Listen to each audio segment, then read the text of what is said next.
Assalamualaikum warahmatullahi wabarakatuh. Pada kali ini saya akan menyampaikan sebuah kisah seorang waliullah yang ahli ibadah, namun namanya tercatat sebagai penghuni neraka. Hadirin rahimakumullah,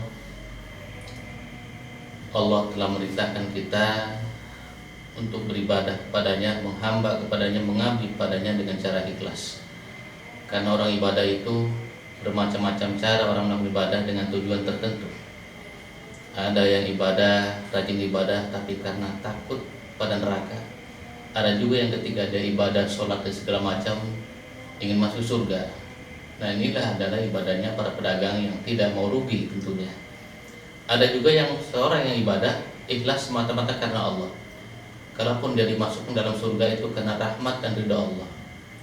Seperti Rabi al-Adawiyah, ketika ditanya, Rabi al-Adawiyah, kenapa engkau ibadah pada Allah? Saya ini ibadah kepada Allah bukan takut pada neraka, masuk neraka dan tidak ingin surga, tapi karena saya ibadah pada Allah, menyembah Allah, mengabdi kepada Allah, karena saya mahabbah, cinta kepada Allah. Syekh Abdul Aziz, seorang waliullah ahli ibadah yang tidak pernah berbuat maksiat, tapi kenapa namanya sampai tercantum di Lauhul Mahfuz sebagai penghuni neraka? Sehingga saat itu malaikat datang, ya Abdul Aziz, sekalipun kau ahli ibadah, sekalipun kau seorang alim yang gelarnya waliullah, tetap Allah akan masukkan kamu ke dalam neraka. Apa jawaban Abdul Aziz saat itu? Saya ini ibadah bukan karena pengen mendapatkan surga dan takut pada neraka. Saya ibadah betul ikhlas karena Allah, untuk mencari ridha Allah. Sekalipun nanti saya jadi penghuni surga, tercatat penghuni surga, saya akan tetap ibadah kepada Allah, mengabdi kepada Allah. Ridho saya ikhlas karena Allah. Sehingga Syekh Abdul Aziz penasaran, apa yang menyebabkan nama dia sampai di Lauhul Mahfuz tercatat sebagai penghuni neraka. Tolong malaikat, tolong beritahu saya, apa sebenarnya yang terjadi? Kata malaikat, dulu ketika engkau masih berusia 15 tahun, kamu tertidur, pura-pura tidur. Disitulah ibumu menyuruh kamu untuk membeli sesuatu, tapi kamu berbohong, pura-pura tidur. Maka disitulah Allah mencoret nama kamu yang semula penghuni surga jadi penghuni neraka. Gara-gara apa? Gara-gara bohong.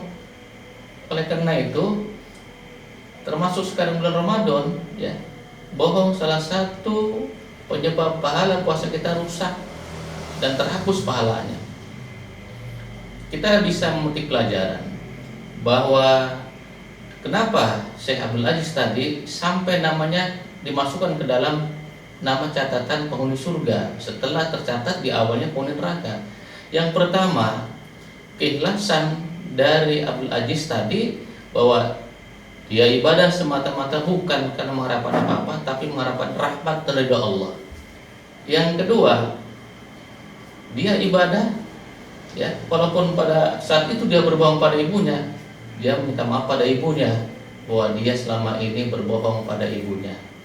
Oleh karena itu sejak saat itu Syekh Abdul Aziz tidak berdakwah lagi karena merasa berdosa terhadap ibunya, sudah membohongi ibunya. Pelajaran yang bisa kita ambil dari sini adalah bahwa yang pertama, mari kita ibadah itu semata-mata karena Allah, ya. Tidak ada unsur riya dilihat orang, tidak ada unsur sum'ah didengar oleh orang lain. Serahkan semuanya kepada Allah. Bukankah dalam doa kita pernah juga merenungi makna kalimat doa kita? Inna sholati wa nusuki wa mahyaya wa mamati lillahi rabbil alamin. Sungguhnya sholatku, ibadahku, hidup dan matiku hanya Allah, untuk Allah semesta alam. Jadi dengan cara ikhlas tadi, ya, dengan cara ikhlas tadi, tentunya Allah ridho. Karena berapapun amal ibadah yang kita lakukan, cukup banyak sekalipun, kalau dasarnya tidak dari keikhlasan, Allah tidak akan menerima. Karena syarat ibadah yang buat Allah ridho, yang buat Allah senang adalah kita ikhlas ibadah. Adapun Allah menerima ibadah kita, alhamdulillah. Ya, kalaupun misalkan enggak juga, ya itu terserah Allah, yang penting kita sudah mengabdi kepada Allah. Contoh orang yang sholat, ketika sholat kita tidak khusyuk, nah itulah yang penting kita sudah pernah bersujud pada Allah. Banyak nanti yaumil kiamah, banyak orang-orang yang menundukkan kepala, merasa malu karena selama hidupnya tidak pernah mau sujud kepada Allah. Hadirin rahimakumullah. Jadi mari kita jadikan iktibar kisah seorang waliullah tadi, bahwa beribadahlah semata-mata hanya untuk Allah, karena supaya Allah juga senang sama kita, supaya Allah juga ridho sama kita. Pada saat kita ibadah, semuanya kita serahkan pada Allah. Sholat kita, ibadah kita, apapun amal baik kita kerjakan, semuanya hanya untuk Allah. Adapun penilaian manusia, silakan saja. Ya, kalau orang sudah ikhlas karena Allah, dia tidak akan pernah menceritakan ibadahnya seperti apa. Apakah dia menceritakan saya malam tahajud berapa rakaat? Apakah dia cerita berapa juz setiap hari membaca Al-Quran? Apakah dia menceritakan pada orang lain setiap hari sedekah? Nah, itulah hal-hal itulah yang merusak amal pahala ibadah kita sebetulnya. Karena ibadah kita semata-mata bukan karena Allah, tapi ingin dipuji oleh orang lain. Hadirin rahimakumullah. Jadi mari kita bersama-sama menjelang hari nanti 1 Syawal Idul Fitri, beribadahlah, tarawih kita, sholat kita, tadarus kita, zikir kita, semuanya kita serahkan kepada Allah.